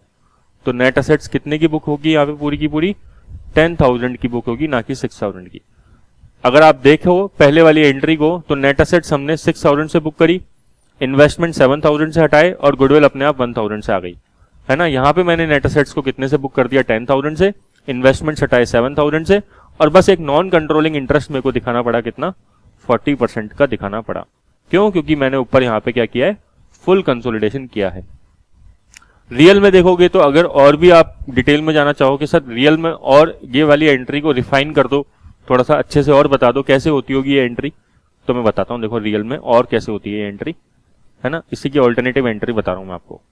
असेट्स हम जो है पूरी की पूरी दिखाते 30,000 की। 2 लाइबिलिटी बुक करते किसकी? कितने की? 20,000 की, ठीक है। 2 इन्वेस्टमेंट हटाते कितने से? 7,000 से। नॉन कंट्रोलिंग इंटरेस्ट दिखाना पड़ता कितने से? 4,000 से। और गुडविल आता कितना? 1,000 का, राइट। देख लो एंट्री मिल गई नहीं मिली। 31 इधर आ गया और 31 क्रेडिट में चला गया। 31 डेबिट, 31 क्रेडिट। रियल में सबसे ज्यादा ये एंट्री होती है, तो सर हमसे क्या पूछ सकता है क्वेश्चन, आप इतना सारा करा रहे हो, हमसे क्या पूछेगा? आपसे देखो कई क्वेश्चन पूछ सकता है आप, है ना, एमसीक्यू में। सबसे पहले तो ये क्वेश्चन पूछेगा मेन जो है, गुडविल निकाल के बताओ। गुडविल निकाल के बताओ, तो गुडविल आपको निकालना समझ में आया कि गुडविल कैसे निकालते हैं। आपसे जनरल एंट्री पूछ सकता है ना। एनसीआई के बारे में कुछ पूछ सकता है, छोटा मोटा स्टेटमेंट देके आपसे कुछ भी, ठीक है, ये सब चीजें आपसे पूछ सकता है। बट मैंने अभी तक आपसे पूरी बातें नहीं करी है ना, पूरी बातें, क्योंकि कंसोलिडेशन बहुत बड़ा चैप्टर है। अगर आप, मैंने जो एसीसीए वाला अगर जो मैंने पढ़ाया था, मैंने कंसोलिडेशन पढ़ाने में कम से कम उसमें 40 घंटे लिए हैं, 40 आवर्स। एसीसीए के अंदर एक एसबीआर नाम से जो है पेपर है, उसमें 40 आवर्स लिए हैं। और मैंने अभी तक आपके यहाँ पे करीबन 1 घंटे के आसपास, अभी तक 1 घंटे 10-15 मिनट के आसपास लेक्चर बनाया है। तो अभी कंसोलिडेशन चलेगा, बट इतना लंबा नहीं चलेगा, क्योंकि अपना इतना सारी चीजें नहीं है। एसीसीए में तो क्या है, बहुत ज्यादा डिटेल में होता है, बट यहाँ पे इतना नहीं है। लेकिन फिर भी मैंने, क्योंकि बेसिक्स मैंने सोचा कि आपको बेसिक पता होने चाहिए, इसलिए सबसे ज्यादा मैंने बेसिक पे ध्यान देने के लिए पूरा डिटेल में उठाया है पूरा चैप्टर, है ना। शुरुआत ज्यादा टाइम लगाया है, बाकी तो फिर बाद में तो ऐसे कोई दिक्कत आती नहीं है। तो स्टूडेंट फटाफट से एक बार बेसिक समझ में आता है तो कोई दिक्कत नहीं आती है। ये एंट्री कौन कर रहा है बताओ? ये एंट्री कर रही है होल्डिंग कंपनी। ये एंट्री किसमें पास कर रही है? कंसोलिडेटेड फाइनेंशियल स्टेटमेंट है, सीएफएस में। आपको एक मजे की बात बताऊं? मजे की बात यह है, जब आप आईएफआरएस पढ़ते हो ना, तो आईएफआरएस बोलता है ये पार्शियल कंसोलिडेशन मेथड तो करना ही मत मेरे सामने, मैं बिल्कुल भी एक्सेप्ट नहीं करूंगा। आईएफआरएस बोलता है मुझे तो केवल फुल कंसोलिडेशन चाहिए, ठीक है। मतलब partial consolidation method IFRS accept ही नहीं करते हैं, ठीक है ना, बस लिखा हुआ होता है। हमारे भी कोर्स में जब आप देखोगे, कोई भी कंपनी अगर रियल में भी उठा के देखोगे, सबकी सब क्या बनाते हैं? फुल कंसोलिडेशन मेथड से अकाउंट्स बनाते हैं। और एक और मजे की बात बताता हूं आपको, ज्यादातर वर्ल्ड के सारे countries separate financial statement holding के बनाते ही नहीं है, नहीं बनाते। वो केवल कंसोलिडेटेड फाइनेंशियल स्टेटमेंट बनाते हैं। बोलते हैं सेपरेट फाइनेंशियल स्टेटमेंट बनाने की जरूरत ही नहीं, वो तो फर्जी स्टेटमेंट है। बोले जो ट्रू पिक्चर आएगी वो कंसोलिडेट फाइनेंशियल स्टेटमेंट से ही आएगी। मतलब अगर होल्डिंग ने सब्सिडरी के 50% से ज्यादा शेयर एक्वायर करे, तो होल्डिंग को सेपरेट फाइनेंशियल स्टेटमेंट, ये इन्वेस्टमेंट वगैरह दिखाने की जरूरत ही नहीं है। सीधा सीधा सब्सिडरी कंपनी के नेट एसेट्स लेके आओ और होल्डिंग के अंदर जोड़ दो, वही स्टेटमेंट बना लो। सब्सिडरी कंपनी तो देखो हमेशा अपने सेपरेट फाइनेंशियल स्टेटमेंट ही बनाती है। सब्सिडरी कंपनी को कोई भी कंसोलिडेटेड फाइनेंशियल स्टेटमेंट नहीं बनाने पड़ते, ठीक है, समझ में आया? तो होल्डिंग कंपनी वर्ल्ड के ज्यादातर जितने भी देश हैं आप देखोगे, जितनी भी अकाउंटिंग देखोगे, उसमें सेपरेट फाइनेंशियल स्टेटमेंट्स आपको होल्डिंग कंपनी के मिलेंगे ही नहीं। वो ज्यादातर क्या करते हैं, सही मायने में वो मानते हैं कि कंसोलिडेटेड फाइनेंशियल स्टेटमेंट ही सही पिक्चर शो करते हैं। ऐसा क्यों सर? क्योंकि देखो आपने किसी कंपनी के 60% 70% शेयर एक्वायर कर लिए और आप केवल अपनी बुक्स में इन्वेस्टमेंट शो कर रहे थे अभी तक, तो ये चीज सही नहीं है। क्योंकि अगर आपने 60% शेयर एक्वायर कर लिए, तो सब्सिडरी कंपनी के जो भी नेट एसेट्स हैं, ये सबसे इंपॉर्टेंट चीज है, आपको ये बात समझ में आनी चाहिए। सब्सिडरी कंपनी की जो भी नेट एसेट्स है, उसका 60% आपका ही तो है, उसका 60% आपका ही तो है, तो उसको कंसोलिडेट करो, ठीक है ना। केवल इन्वेस्टमेंट क्यों दिखा रहे हो अपनी बुक से? हटाओ इन्वेस्टमेंट को और उसकी नेट एसेट्स को लेके आओ, ठीक है, ये काम होता है। तो ये सर हमने कौन सी डेट की वैसे अकाउंटिंग पढ़ी है? ये हमने पढ़ी है एक्विजिशन डेट की अकाउंटिंग। बताओ एक्विजिशन डेट की अकाउंटिंग में आपने क्या सीखा? एक्विजिशन डेट मतलब क्या? जिस दिन कंट्रोल स्टेब्लिश हुआ, जिस दिन शादी हुई, वो एक्विजिशन डेट है। कंसोलिडेशन मतलब, कंट्रोल मतलब क्या है? शादी। भाई मोर देन 50% बोल रहे हैं हम कि कंसोलिडेशन हो गया, ठीक है। तो वही यहाँ पे एक तरीके से शादी मानो आपके ना, शादी की, ये शादी की डेट है एक तरीके से, इस दिन कंसोलिडेशन हो गया, है ना, वो वाली बात है ये। क्लियर?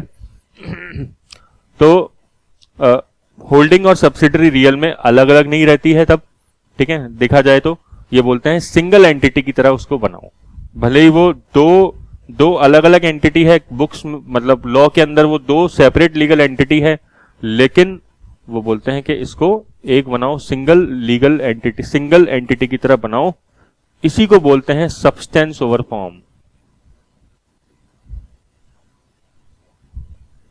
आपसे पूछ सकता है एग्जाम में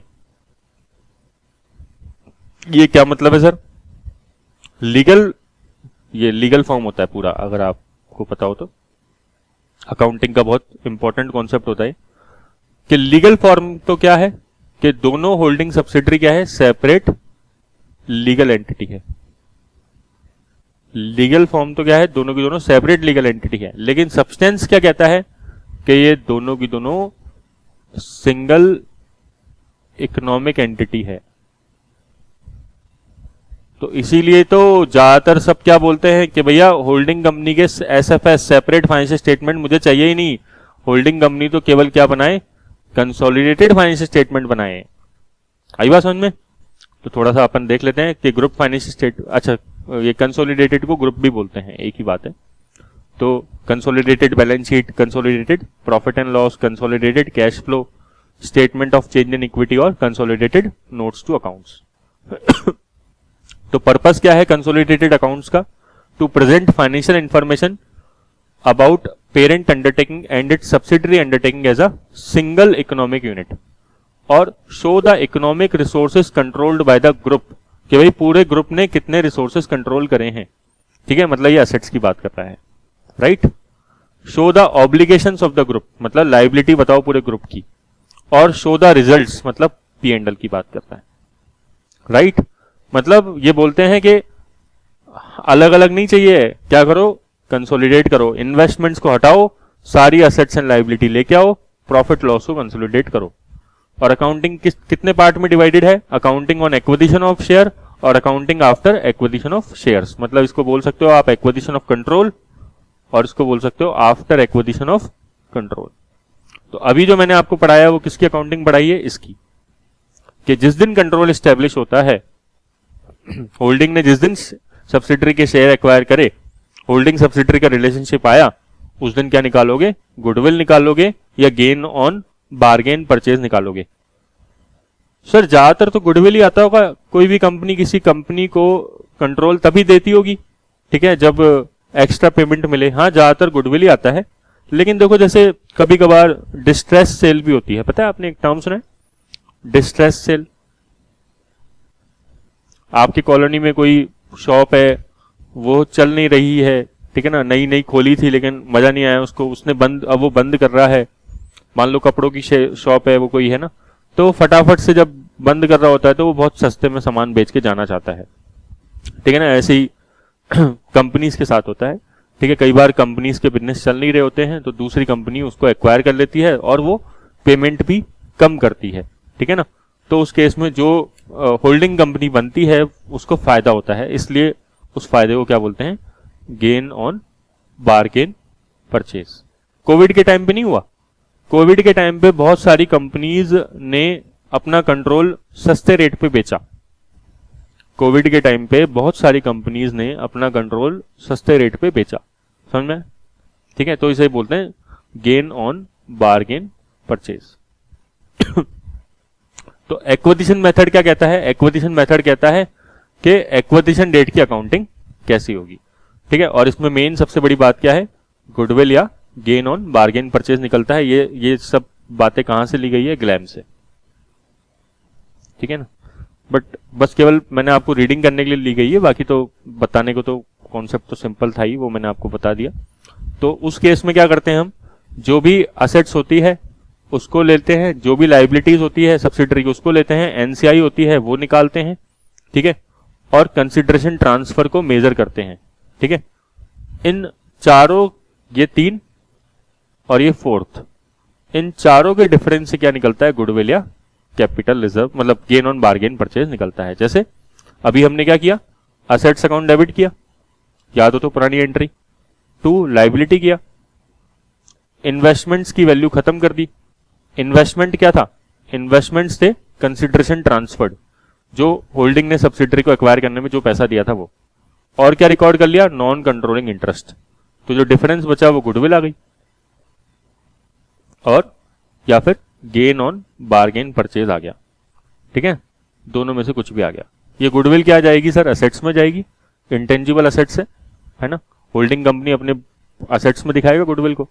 और ये गेन ऑन बार्गेन परचेज क्या है सर? ये जो है सोकी का आइटम है, statement of change in equity का, ठीक है। अदर इक्विटी में चला जाएगा, ये एक तरीके से प्रॉफिट है, ये गेन ऑन बार्गेन परचेज है ना, क्लियर हुआ। और एनसीआई क्या है, एनसीआई बैलेंस शीट के अंदर लायबिलिटी साइड में आ जाएगी, होल्डिंग कंपनी दिखाएगा अपनी बैलेंस शीट में लायबिलिटी में।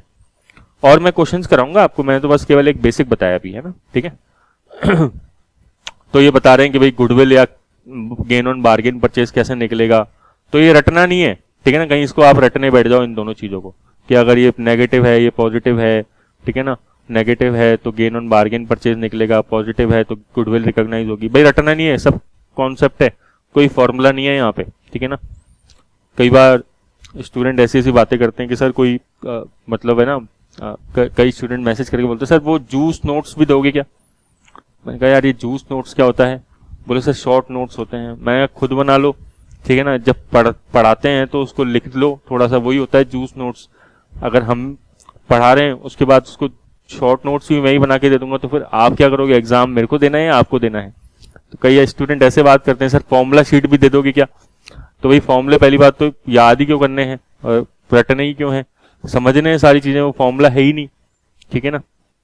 फिर भी अगर कभी नौबत आ जाए फॉर्मूला याद करने की तो उसको लिख लो कॉपी के पीछे, ठीक है ना, उसमें फॉर्मूला शीट भी चाहते हो, ठीक है। तो ऐसे तो फिर अगर हम सोचते तो कभी सीए ही नहीं बन पाते, सारा सब पे डिपेंडेंट ही होते बस केवल जिंदगी भर। ऐसे नहीं करना है भाई, ठीक है ना, खुद को एफर्ट्स करने होते हैं थोड़े से, ठीक है। अब देखो जैसे ये क्वेश्चन है कितना सिंपल है। एंटिटी सी, इसको थोड़ा सा बड़ा बना रहा हूँ वीडियो को, ज्यादा बड़ा नहीं है, ठीक है ना, क्योंकि मैं चाहता हूँ ये टॉपिक थोड़ा सा खत्म हो जाए, बस और कोई बात नहीं है।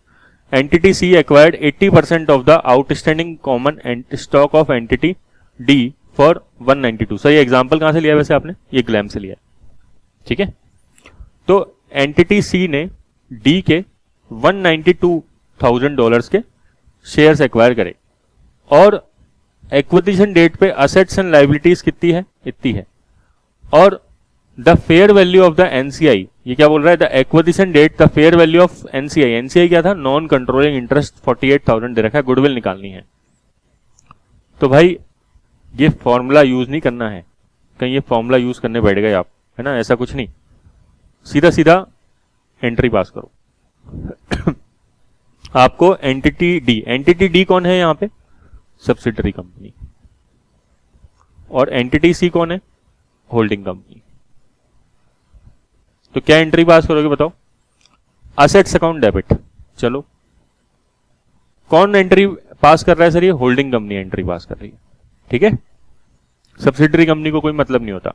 असेट्स अकाउंट डेबिट, तो एंटिटी डी की असेट्स कितनी थी, 3,50,000 की, टू लाइबिलिटीज कितनी है एंटिटी डी की, 1,40,000 की, ठीक है। ये देखा जाए तो नेट असेट्स है, assets minus liability net assets है, ठीक है।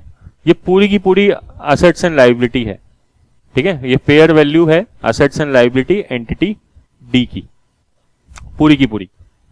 कंसिडरेशन कितना ट्रांसफर किया था देखो जरा, entity C acquired 80% of the outstanding common stock of entity D for 1,92,000, मतलब इन्वेस्टमेंट इन entity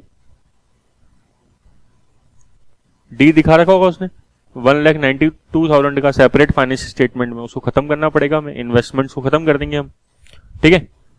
NCI non controlling interest, हमेशा आपको क्या मानना है कि कंसोलिडेशन कैसा हो रहा है, 100% हो रहा है, पार्शियल कंसोलिडेशन मेथड चलता ही नहीं है कहीं पे भी, ठीक है ना। यूएस गैप में दे जरूर रखा है, लेकिन ज्यादा बेटर प्रेजेंटेशन किसमें होता है, फुल कंसोलिडेशन में होता है, क्लियर क्या। तो एनसीआई आपको बुक करना पड़ेगा इसलिए 48,000 नॉन कंट्रोलिंग इंटरेस्ट। सर अगर पार्शियल कंसोलिडेशन होता तो एनसीआई बुक होता क्या, फिर तो जरूरत ही नहीं है, फिर क्या आएगा non controlling interest. Holding company अगर सब्सिडरी कंपनी के केवल 80% असेट्स बुक कर रही है, 80% लाइबिलिटी बुक कर रही है, तो होल्डिंग ने केवल अब खुद का शेयर ही तो बुक किया, नॉन कंट्रोलिंग इंटरेस्ट का शेयर बुक ही नहीं किया, ठीक है ना, दूसरे लोगों का शेयर बुक किया ही नहीं, तो फिर नॉन कंट्रोलिंग इंटरेस्ट का आएगा। नॉन कंट्रोलिंग इंटरेस्ट कब आता है, जब होल्डिंग कंपनी सब्सिडरी की सारी असेट्स और लाइबिलिटीज को अपना मान के दिखा लेती है, तब आता है। क्लियर क्या, एक सेकंड में कैलकुलेटर ले। तो 350 तो ये हो गया, और इधर 140 प्लस 192 प्लस 48, तो 380 ये हो गया। तो 380 और 350 का डिफरेंस कितना हो गया? गुडविल डेबिट कितने से? 30,000 से। बैलेंसिंग फिगर, क्वेश्चन यही पूछ रहा था आपसे, गुडविल का फिगर बताना है, बता दिया आपने। समझ में आएगा? ठीक है। तो इतना कर लेते हैं, फिर नेक्स्ट क्लास में हम ये क्वेश्चन भी देखेंगे। ठीक है, ये मेरा खुद का बनाया हुआ क्वेश्चन है, तो हम इस पर डिस्कशन करेंगे। आप चाहो तो ये क्वेश्चन एक बार ट्राई कर सकते हो, ये वीडियो पॉज करके आप इस क्वेश्चन को नोट डाउन करके और वीडियो ये क्वेश्चन ट्राई कर सकते हो। आपको बैलेंस शीट बनानी है, यहाँ पे मैंने होल्डिंग और सब्सिडरी यहाँ पे दोनों की बैलेंस शीट दी है, तो इससे आपके थोड़े से ज्यादा कॉन्सेप्ट क्लियर होंगे। बट एग्जाम में क्वेश्चन आपको इस तरीके से देखने को मिलेगा। ठीक है ना, जैसा ये वाला क्वेश्चन है, आपको इस तरीके से एग्जाम में क्वेश्चन देखने को मिलेगा, और एमसीक्यू में करना है तो कोई दिक्कत नहीं आनी चाहिए। ठीक है, नेक्स्ट क्लास में अपन डिस्कस करते हैं, इसको थोड़ा सा और आगे बढ़ाएंगे। Thank you.